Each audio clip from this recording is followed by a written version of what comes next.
Hot stove conversations about baseball, history, football, and current events that may leave you saying there's more to consider. Now, here's your host, Jack Moore. Hello, everyone. It's Jack and Charles. We're back with more to consider. Charles, how are you, my brother? I'm doing all right.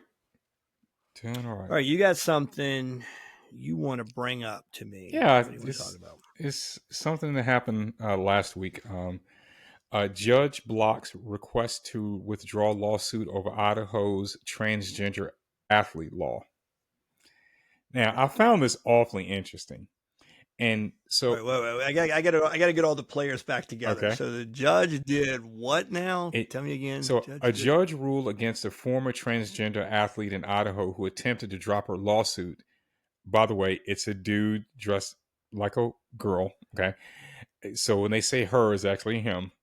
Her lawsuit slated for arguments at the Supreme Court this year over the state's first in the nation ban on transgender athletes playing girls and women's sports.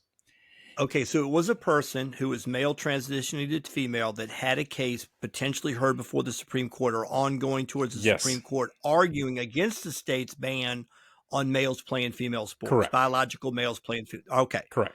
Now you're saying that person that was transitioning has decided they want to drop the suit? Yes, they decided they want to drop the suit. And so it says U.S. And a judge ruled that they couldn't? Right.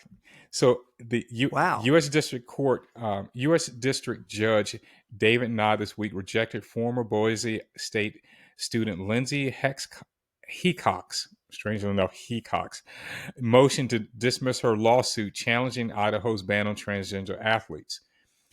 Hecox sued the state in hopes of trying out for the school's cross-country team in 2020 in a legal battle that reached the Supreme Court after justices agreed to take up the case in July. So essentially, what he was trying to do is pull back the lawsuit because he knows that not that there's a guarantee. He has a very good, chance. There is a very good chance that the federal Supreme Court, the U.S. Supreme Court, is going to say, no, you shouldn't be able to do that. And that would be across the board, across the country. And from what I've been hearing about this guy is being pressured to try to drop the suit because they know what's going to happen across the country. Sure. But the district judge is like, no, I see what you're doing. No, we're going to go ahead and I'm going to allow this to be heard in the Supreme Court. And the Supreme Court is like, yeah, we're going to hear it. So we're going to get, finally, an answer as to whether or not dudes in dresses can go and play against girls and women. This is what we're finally going to get an answer to this. And strangely enough, as I said, this guy, Lindsay, does not want it to be heard because he knows that he's going to lose and it's going to affect everybody across the country. Well, I think it's a very good chance. Well, that was when you said withdrawal. I didn't know if you were going to say withdrawing because that person had stopped the act of transitioning and decided, on second thought, I don't feel good about this. You're not saying that. No. We also don't know. I'm going to say Hecox. Hecox. Yep. Hecox? Yep, Hecox. All right. Hecox recent developments. Attempted to withdraw the suit late in September 2025, citing personal reasons. Right. And negative public scrutiny. However, a federal judge ruled against the request, emphasizing the importance of allowing the state to present its arguments. Oral arguments. The Supreme Court is expected to hear oral arguments in January of the coming year. 2026, the outcome could set a national precedent. You're right. And that's going to make it the implications. The case has broader implications beyond Idaho, as it could influence similar laws in other states. Currently, 27 states have enacted laws restricting transgender youth from participating in sports aligned with their gender identity. The Supreme Court's ruling may impact these laws. So, all right, that's an interesting. I wonder when this was initiated. I think 2020. That would really be okay. You're right. Well, wait a minute. The case known as Hecox, whatever we're going to call it, Hecox, whatever, versus Little centers on a law in Idaho that bans transgender athletes from competing in women's sports. This law, called House Bill 500, was enacted in March of 2020. You're right. So that's when it was enacted. So what was the state of the world in March of 2020? We're just entering the COVID craziness, and Trump is still president, but clearly the earth is shifting. Yes. Now, as far as the makeup of the Supreme Court, Jackson's the only appointee, right, that was nominated and confirmed during Biden's administration, right? Yes. Nobody else, right? Yeah. So, and now I got to remember, who did she replace? The reason I'm asking that is in 2020, I don't think the landscape in the Supreme Court was any better. Well, actually, I think it was, because technically it was 4.5 against 4.5. And the reason I say 4.5 is because you didn't know which way that Roberts was going to go. Yeah, but Roberts is still there. Yeah, he's still there, but you couldn't count on him. Yeah, No, I know that, but I mean, Jackson clearly didn't go to the conservative side. Understood, but so I'm saying the court. What I'm saying is the court is considered very conservative now. Yeah, and that makeup was already in place. I'm just trying to remember who Jackson replaced. It was a liberal replacing a liberal in my memory, or maybe was it Breyer? I think you might be right. You might be right. Yeah. Let me go ahead and see that. Well, while you're looking for that, but it may be considered 6-3 conservative, but one of the six, you can't really say that, and that is about what's his face, Roberts. So we're kind of sort of at a 5-4. Right, it was Breyer. Yeah, so we're at a 5-4. If we're at a 5-4, then anything could happen. Really, anything could happen. Well, but all I'm saying is, Charles, if you started this in 2020, do you think it's any more or less likely that Jackson were to come down on the side of transgenders being able to play sports regardless of their biological sex any more than Breyer? Yeah. Or do you think I think she's more likely, if not as likely. Yeah, I think she's more likely. So, exactly. So after the trifecta that Trump got in, 3 nominees that were confirmed, that really did change it shifted the court. Again, you're right about Roberts. But I think, hasn't he been kind of moving more towards conservative since he's had more of a base around him? It kind of seems that way. Because he's always, he kind of always strikes me as, he needed more conservatives with him to act conservative. Like he was going to go along with the mob. I think, right? Because you could have said that leading up to having, because now it's off his plate. Because like you say, if it's 5.5, 6, to 3.5, 4, whatever that breakdown is now, if it's 5 or 6 that are considered conservative, it takes some of the heat. You're like, well, hey, what about, there were 5 others that voted just like me, or 4 others that voted just like me. Well, the 4 others kind of makes you the deciding vote. Right. But if you got 5 others you can point at, but I think that might have been a little bit of the Roberts thing. He's clearly not been considered in, at dinner parties and the like as a conservative voice generally. No. But clearly far more conservative in his views than Ms. Brown Jackson. Yeah. So, so what do you're right. This is obvious though. It's like, oh boy, we're heading for a big loss. I just don't know why that wasn't also understood in 2020, or maybe just thought the mood of the country was shifting in a way. There you go. That it was, I think that's. I agree. That's what they were thinking, and then it had to go through the Ninth Circuit, and we kind of know how they rule on things, Right. And it went through the Ninth Circuit, and the Ninth Circuit was like, "Yeah, okay, yeah, we agree with you," and they were like, "No, we're going to appeal this," and. I guess they weren't expecting the Supreme Court to hear it, but they agreed to hear it, and now they're like, we have a problem. We might lose, and it may affect everything. It just hit me. Are you saying that it was the state that appealed?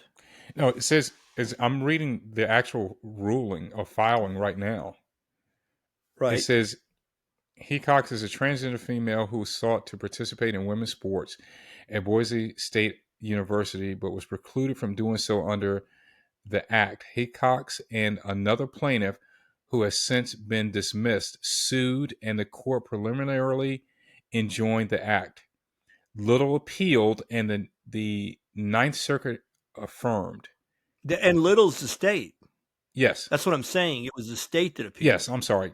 You're right. The state appealed. Yeah, that's what I'm saying. So that's what they meant by the judge. Like, no.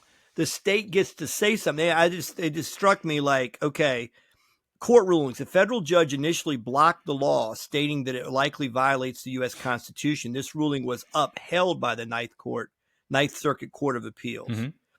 So you're the little in this is whoever the representative is, because Hecox, whatever, that is the person that brought the suit. So they got what they wanted, and the state appealed it. The state's like, no, we want to uphold the law. So like you say, when the ruling was, no, the state gets to have their say, they're getting to, and yeah. That's, and I think that might be right. It struck me at first, like, how could any party that is a party bringing a suit for relief in whatever way not have the right to say, you know what, on second thought, I'm dropping this. But I see why. I mean, it just kind of dawns on me now. They got what they wanted from the Ninth Circuit Court of Appeals. Imagine that's what you're saying. Yeah. And now it's like, oh, hell, it's going to blow up on us in the Supreme Court because the state appealed it. Right. And now this court is saying, no. You just said you wanted an appeal. You're going to get it. Does it say who the court was, though? It would have had to have been, the Ninth Circuit Court of Appeals, though, that ruled that they had to go through with it. The Supreme Court didn't rule on that. Give me a second here.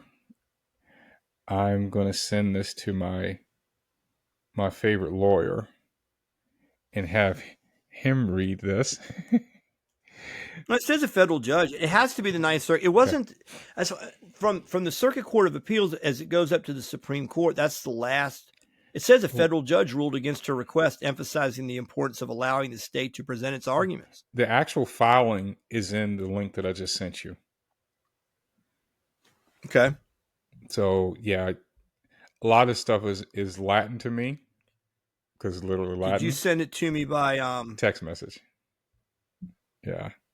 You sent it to me by text because it hasn't come through on a text yet. Okay. Maybe it will, but I haven't seen a text. My computer's running slow. It's coming. All right. But yeah, that's the actual filing. But regardless, man, it is. I find it funny that they run to the court, but then when they don't expect to get the ruling that they wanted or the result that they wanted, they're like, no, I don't want the court to deal with this. And luckily, this district judge is saying, no, you're going to get it. You're going to get exactly what you asked for. You're going to get a ruling. And they don't want it. I really don't find that surprising at all. And if I was I'm thinking if you're an attorney on a case, and you're probably going to be more of a zealot as it relates to, you might be just an attorney for hire, but you could be an attorney that works with an organization that's trying to move what you believe are ways to make the world a better place, whatever your particular cause is. Mm-hmm. If you think the cause is going to get blown up in the Supreme Court, of course you try to pull it out. Yeah. And hope for a better day. Yeah, but I don't. But maybe you shouldn't have taken up this cause in the first place.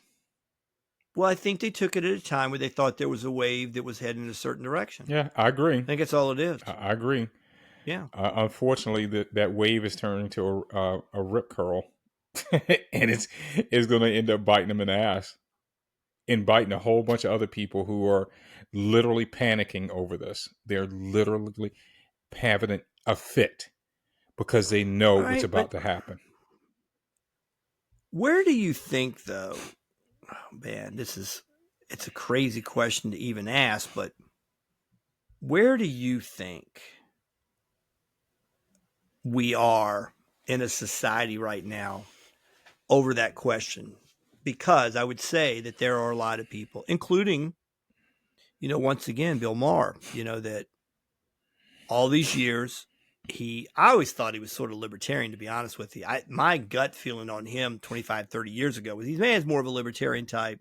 Smoke him if you got him, drink what you want, sleep with what you want to. I mean, that's kind of who he was, I thought.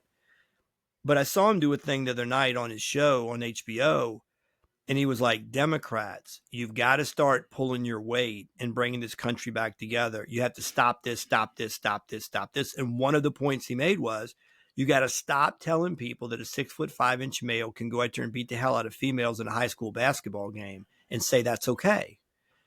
You know, and I think, is that where the country is now? Because remember, 4 or 5 years ago, it got kind of scary to even say anything against it, because it was kind of like, if you were to say like, well, from a sense of just reality and or a sense of proportion, and if we have division in athletics between males and females, kind of makes sense that even someone that says they're in transition, going through hormone therapy, whatever, it's not the same. The bone density argument, the lung capacity argument, and clearly with the Leah Thomas thing, when somebody goes from 400 plus, north of 400 in rankings among the NCAA male swimmers, and then I believe won one of the competitions by 45 seconds or something, it was a lot.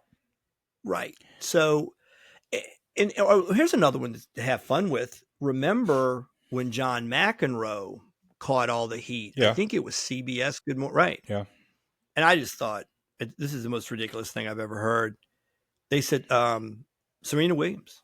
And he was like, was it Serena or Venus? Serena. It would have been Serena. Yeah, Serena. And he was like, yeah, probably the greatest female tennis player ever. Why do you say female? Like, that's the woman on there was like, why do you qualify? He goes, because she couldn't play with men, you know, whatever. And then Serena is on like a talk show and talked about, I think, scrimmaging, you know, basically what you call like a scrimmage against one of the top men. She goes, I never scored a point. She goes, if he turned it up, and this guy is not in the top 10, I mean, it was some professional she's playing against. And there's legions of these stories. If you take the top female players and played against guy number 150 in the world rankings, he'd beat the hell out of her. Right. That's just the reality of men's tennis. And she goes, it's a different sport. I don't want to, go ahead. Yeah, it's, I just heard an interesting stat about this when it comes to track and field, that I think it was 4,000 high school boys last year ran faster than the fastest woman, period. Right. That's right. And yeah. I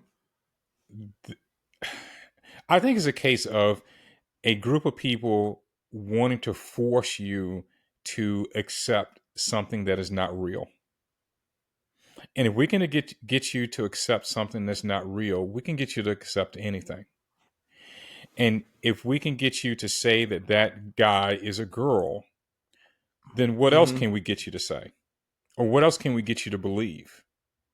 Okay. And there is a slippery slope, and just in my personal opinion, when it comes to this. I don't play the game. I'm just not. And right. I'm going to say exactly what the truth is. If someone doesn't like the truth, I'm terribly sorry. That's not my problem. But, and I've said this before, if we can agree that 1 + 1 = 2, then I think we're in a good place. At least it's a good start. But if we can't agree that 1 + 1 = 2, I seriously doubt that we're going to be able to solve more complicated problems. If we can't agree that a man cannot become a woman just because he feels like it, I don't think we're going to be able to solve more complicated problems. I just don't. Well, I wouldn't even get into the question of solving problems. A problem was just created. That's what the problem is, created by trying to force people into acceptance of something that might be at odds with reality. No, that's my point. That is a problem. That's my point. Yeah. They're causing this confusion. It's an artificial problem itself. But I'm talking about the people who think and believe this, that, yeah, of course that's a woman and blah, blah, blah, blah, blah. I don't think that we're going to be able to talk about other things, at least when it comes to solving a problem, because we don't even have a baseline. You have to have a baseline for two groups of people or two people in general to solve a problem. And we can't agree on something as basic as this. I think we're going to be in trouble when it comes to trying to solve a bigger problem.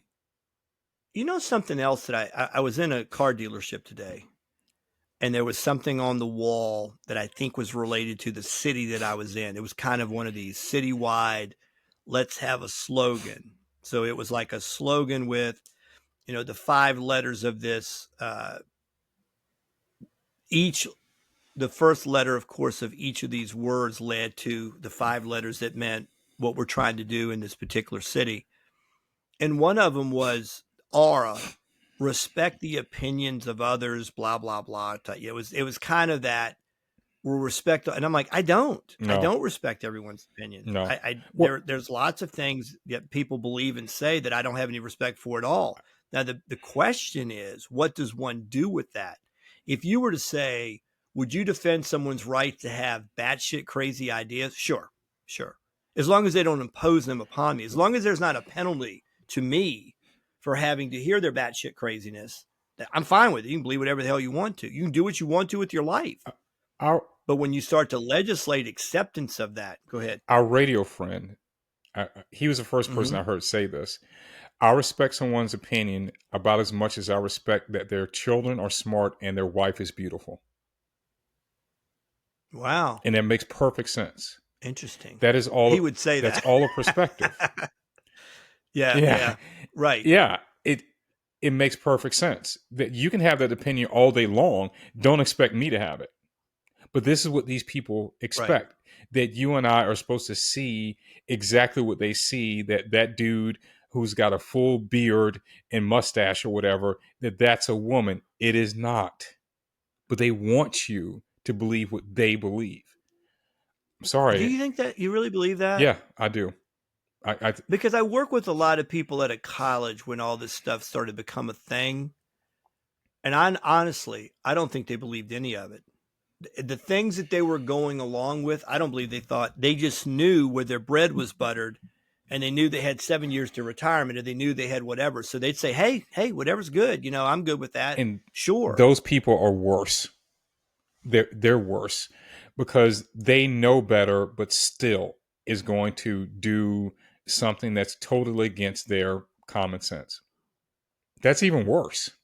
They know it. Well, you could I mean, I felt terrible because I felt like a complete coward because I just kept my mouth shut and just kept teaching my classes and stayed away from the noise, so to speak. But I wouldn't do like when we had the imposed mandatory declare your gender pronouns in your email profile, I wouldn't do it. I wasn't about to do it. Plus, I thought it's an oxymoron. It's not a real thing. I do not have a preferred gender pronoun. I am obviously male. If you don't refer to me correctly or address me correctly, that's on you. Right. I'm not here to compel so it's compelled speech. It's a violation of the First Amendment. I told our HR lady that once, I was like, you realize that, I don't think the president that mandated this meant anything. But I was like, it's not a question of whether you meant something by it. You sent out an email and you said, thou must now do the following. Yep. And the sad thing, this guy that I really liked down the hallway there, he, in response, sent an email that he didn't realize he was still in the mass email. And when he sent it, he said, my religious convictions tell me, hey, God bless those that believe whatever they believe about their sexuality or their makeup or their sex. But I don't feel right about this. And I thought, how sad. The guy's like 30 years old. He's a really beautiful guy. He's got a wife and kids. He's this good guy. And he's having to beg out of something. And I thought that's what pissed me off. Yeah. It really pissed me off. I thought this guy, because of a religious conviction, doesn't buy into this and has to ask HR, can I opt out of your bullshit fantasy stuff? Can I get out of this? Like, how sad is that? It's terrible. Why is this young man having to say that? Why is he working at a college and he's having to ask HR, can I beg out of this bullshit? So I just didn't do it. And then, I don't know if there was ever any repercussions to that or not. It's just, but I saw a different side of the people that I work with, starting with COVID and through that. Go ahead. It makes you wonder that in an institute of higher learning, why is it so bad to ask questions? Why is it so bad to have a different opinion for something that's obvious? Well, this person, I won't name the exact position, but this person also made a comment one time that they were reading the book. It was changing their life. The book, Anti-Racism, Don't Just Talk the Talk, Walk the Walk. Okay. And it was about these educators at a college that were really having to rein some lady in because she taught like accepted Western culture literature or something like that. So you can imagine one of the big names that was coming up in the literature thing of, 15th, 16th, 17th century. Can you name somebody that you might think would be prominent in that from a standpoint of Western Europe? Shakespeare. You got it. Okay. Right? Yeah. So this particular person in a very important position at our college in a college-wide Zoom meeting says, one of the things I really picked up in this book, they were talking about having to rein this lady in. And they were saying like she was really stressing all of these, if you, wink, nod, particular writers. And one of our people on staff, who is a white male, says, yeah, dead white men. You got it. Like A+ to the guy that said dead white men. Okay. Mm-hmm. Then this person went on to say, and I thought it was funny how they mix things up. What good do these dead white writers mean?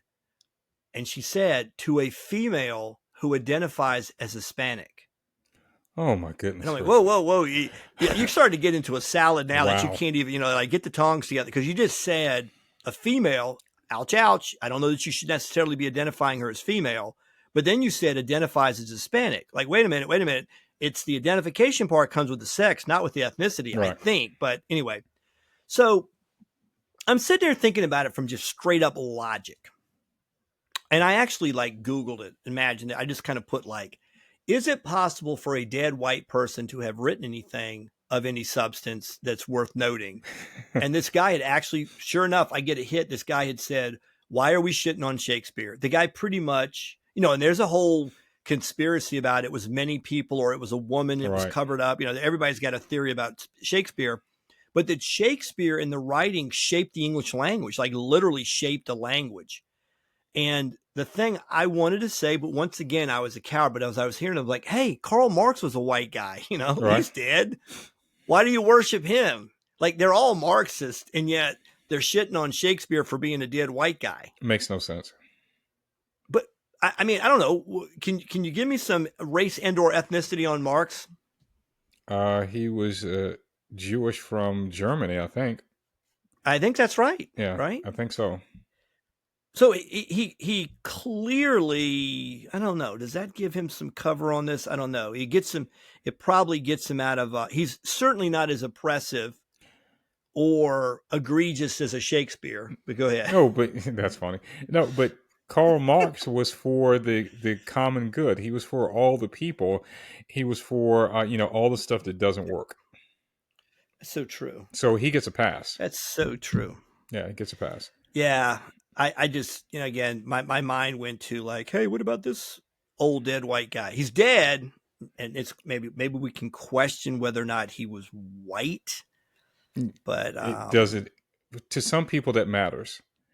Yeah. To some people that matters, but that's for another podcast. And I actually do have something to say about that. You have a time constraint, don't you? Yeah. All right. So we've pretty much solved all the problems. Yes. Last question I have to get to you before we get out of here. Was it really better in the 80s when we thought we were having more reasonable conversations, or has it all, I guess what I'm going to ask is there any way we get back to a feeling that we're not talking to people that are greatly at odds with reality? Yes, it requires an asteroid. And I keep bringing up this asteroid thing. And the reason I say it requires an asteroid or EMP or something like that is that we, during that time, I could say probably up until probably 2000, somewhere around there, if we were having discussions with people, we were forced to have discussions with them either in person or at least in real time on the phone. Yeah. Now you could literally argue with people and call them all kinds of names and stuff like that you would not do to them if you were in person. You would not do that because you would be afraid of, having your lights knocked out. But now I can go, and I've just used myself as an example. I can go and have an argument with some guy on the other side of the planet, and we never have to meet. And I can, as I said earlier, could call him every name in a book. And you know what? There's nothing he can do about it. So I'm just going to keep doing that. Well, that's what social media and the internet and so on and so forth has done to communication, to regular human communication. It has made it so easy that we've forgotten how to be nice, or that we have to be nice to people sometimes to actually get a point across. You do. Yeah.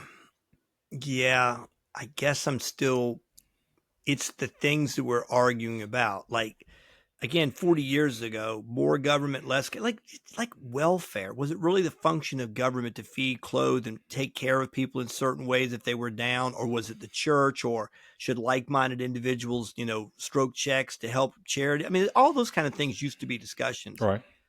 Not basic questions of reality. Because, I mean, there's an aspect of reality in an argument about whether it's a function of collective force to collect taxes and come after people and, then take the tax money and spend it in ways that might be against their interests. Both the person receiving and everybody else that got, fleeced by the government. Those are all. But what are we talking about? We're talking about, money, representation of past labor, some representation of the labor one is done, and what percentage of that has to go to the government to do whatever the government thinks is best. That's an entirely different discussion. Yeah. Gradations of the function of government and how big, that's a different discussion than is a dog a cat, is the morning night. That's a different discussion. And that's an uncomfortable discussion when someone looks at you and said, again, here, declare your gender pronouns. I don't really want to do that. Your job's on the line. And that's really nothing compared to what other people went through. Or take this jab, or your job's on the line. But I have mouths to feed. What's this going to do to me in 5 years? Who the hell knows? But take it if you want to keep your job. I mean, that's kind of power. That's scary. That's when I really knew it had crossed the line. When I started seeing the mandated, our patience has run out. When Biden said our patience has run out, I'm like, oh shit, that's kind of scary. It's power. Our patience is. Well, you're going to take an experimental, and I'm in a position to say that I am our patience has run out. You either do this or you accept some level of wrath from these people that think they're better than you. I don't know. It's about power, man. That was scary. Yeah, just getting you to do things you don't want to do. I don't know what else to say about that. No, you're right. All right. Love you, brother. Anything else you want to say in closing? Asteroid 2028. You're still for the asteroid. Still for the asteroid. Everyone take care. Please subscribe. Please leave comments if you would like. What else do we tell people to do? And here? comment. Subscribe. Oh, hit like. Yeah. Like and comment. Yeah. Yep. All right. Take care, everybody. God bless. Thanks. Thanks for tuning in. If you like the show, subscribe and hit your notification button to get an update when we post another episode. See you soon.